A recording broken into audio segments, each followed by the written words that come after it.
Alcançar a longevidade é, sem dúvida, um grande privilégio. A saúde desempenha um papel central no envelhecimento, podendo prever-se a qualidade de vida dos indivíduos idosos pela sua saúde. Mas que é possível também prever que um indivíduo mais velho, ele sofrerá necessariamente perdas por causa das suas limitações.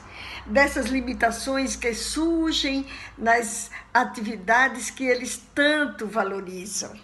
Nós vivemos numa época de pandemia, onde existem muitas queixas de solidão, depressão, ansiedade. Por isso, nós escolhemos para o nosso tema sobre a saúde mental do idoso.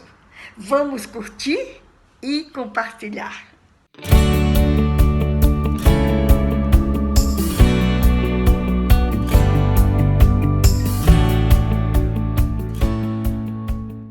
Mediante a importância da saúde mental para idosos, algumas questões precisam ser consideradas para que essa etapa seja vivida com mais bem-estar e com mais qualidade de vida. Atualmente, a saúde mental na terceira idade se tornou um dos assuntos mais relevantes e mais discutidos na sociedade contemporânea. E tendo isso em vista, eu convidei uma especialista em saúde mental pela Faculdade de Ciências Médicas de Belo Horizonte, a Adriana Hermon Barbosa. Ela também é psicóloga, terapeuta ocupacional e atua na área de gerontologia. Oi, Adriana! Como é bom ter você conosco novamente, principalmente agora, nessa fase de pandemia, que precisamos tanto estar bem com a nossa saúde mental. Muito obrigada. Bem, para começar, eu gostaria que você falasse um pouco para nós sobre a depressão. Por que é tão comum a depressão na terceira idade? Olá, Celeste. Olá, pessoal. Como vão todos? Bom, a depressão no idoso, ela está muito associada à mudança do ritmo de vida e da situação em que o idoso se encontra. Então, ela vai aparecer muitas vezes relacionada à diminuição das atividades, por exemplo, à perda dos vínculos sociais, inclusive por perda, de amigos e familiares queridos, que aumentam as nossas vivências de luto. Ela também pode se dar, por exemplo, pela perda dos nossos papéis sociais, quem eu era no trabalho, como eu sempre fui reconhecido durante a minha vida, as limitações físicas, a perda de mobilidade e energia também contribuem para isso. E, além disso, muitas vezes, outra questão que a gente pode perceber também, que se relaciona a isso, é a necessidade que, às vezes, o idoso tem do cuidado de terceiros, e outras doenças que aparecem aí ligadas à idade. Então, essas questões acabam influenciando muito no aspecto emocional da pessoa idosa. São muitos os fatores, que a gente poderia falar e falar bastante sobre cada um deles, mas o principal é tentar perceber como andam esses aspectos, na nossa vida e como a gente tem vivenciado essas questões aí no nosso cotidiano. E a ansiedade? Ela também é muito percebida nessa fase da vida, não é verdade? A ansiedade, ela também é uma importante causa de adoecimento emocional nessa fase de vida. Ela se dá, muitas vezes, pelas limitações que estão relacionadas à velhice e que acabam sendo, muitas vezes, interpretadas como ameaçadoras. O medo do desconhecido vai gerando muita ansiedade para quem está envelhecendo. Para todos nós. Haja visto que temos vivenciado nesse momento de pandemia, por exemplo. Desconhecer o tempo que tudo isso vai durar, atravessar longos períodos de isolamento social. Tudo isso pode levar a um agravamento da nossa ansiedade. Então, por isso que é tão importante, ao observarmos essa frequente sensação, a gente buscar por uma ajuda especializada. Porque a ausência de apoio emocional para lidar com essas questões referentes ao envelhecimento pode acarretar, por exemplo, no surgimento ou até agravamento da ansiedade. Por isso que é tão importante a gente buscar as redes de apoio e medidas que possam nos auxiliar nesse processo. Adriana, com relação às demências, que é muito preocupante na terceira idade, O que podemos fazer para preveni-las e a quais sinais devemos estar atentos? Bom, alcançar a longevidade eu acho que é sem dúvida um privilégio, né? Mas com o aumento da expectativa de vida, a gente tem visto também um maior aparecimento das demências. E a demência ela pode causar uma diminuição nas habilidades e também certo comprometimento na independência, na autonomia.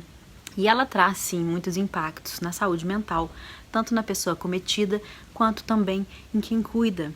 Por isso que é tão importante a gente estar atento a alguns sinais de alerta, como, por exemplo, esquecimentos que interferem na função da pessoa no dia a dia, dificuldades para realizar atividades que anteriormente eram feitas sem nenhum esforço, uma certa desorientação no tempo e no espaço, a perda frequente de objetos, uma certa mudança no humor, o afastamento de amigos e familiares, por exemplo, a perda da iniciativa, dificuldade para a resolução de problemas que antes eram também resolvidos com maior tranquilidade, alguma confusão sobre locais, pessoas e eventos.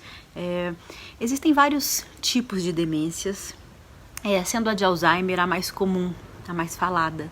Mas independente de com qual demência nós estamos lidando, o mais importante é, quanto antes as medidas de cuidado e tratamentos realizados acontecerem, mais chances de um cuidado mais efetivo, que vai retardar a evolução desse processo.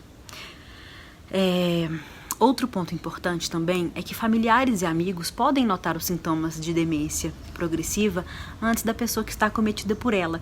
Então, se você observa esses sintomas, em pessoas próximas a você, é importante buscar um tratamento quanto antes para que isso possa ser cuidado da melhor forma possível.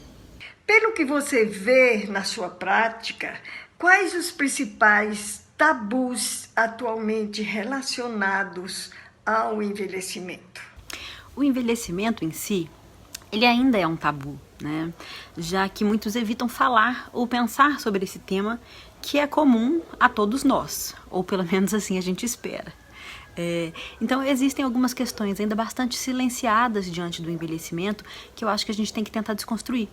A sexualidade, por exemplo. Existe um preconceito, por exemplo, com o idoso que namora, que é sexualmente ativo, que busca conhecer coisas novas. Então, envelhecer ativamente com autonomia também é algo que muitas vezes a gente desacredita, né? A gente acha que a pessoa mais velha não vai ser capaz disso. Então, eles acabam sendo considerados muito dependentes. E hoje não, a gente vai vendo que as pessoas se planejam, né, para construir uma velhice diferente. Então, quebrar também os padrões estéticos, são várias questões aí que eu acho que a gente vem desconstruindo e que é muito importante.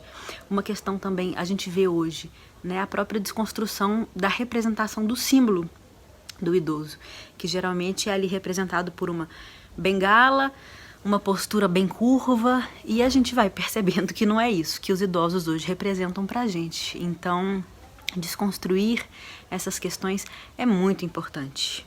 E para finalizar, eu gostaria então, pessoal, de agradecer a Celeste primeiramente mais uma vez pelo convite, né?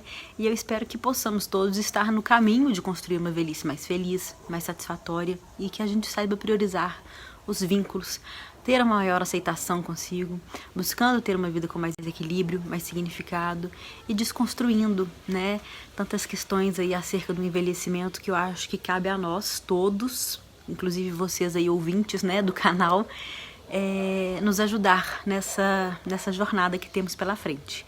Então, um grande abraço a todos e até uma próxima.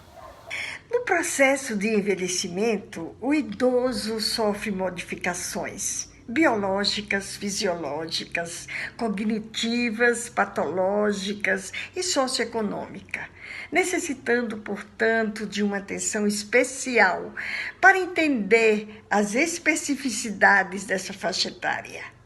Durante essa fase, ter uma vida tranquila e saudável é uma das coisas mais importantes para o idoso, mas ainda quando deseja-se que ela seja bem vivida. A saúde mental na terceira idade vem ganhando mais destaque atualmente, pois muitos problemas físicos derivam do emocional e de uma mente sem preparo. todos os dias, faça um pouco mais do que você acha que consegue. Cuide da sua saúde mental, não esquecendo que saúde é o que interessa e o resto não tem pressa.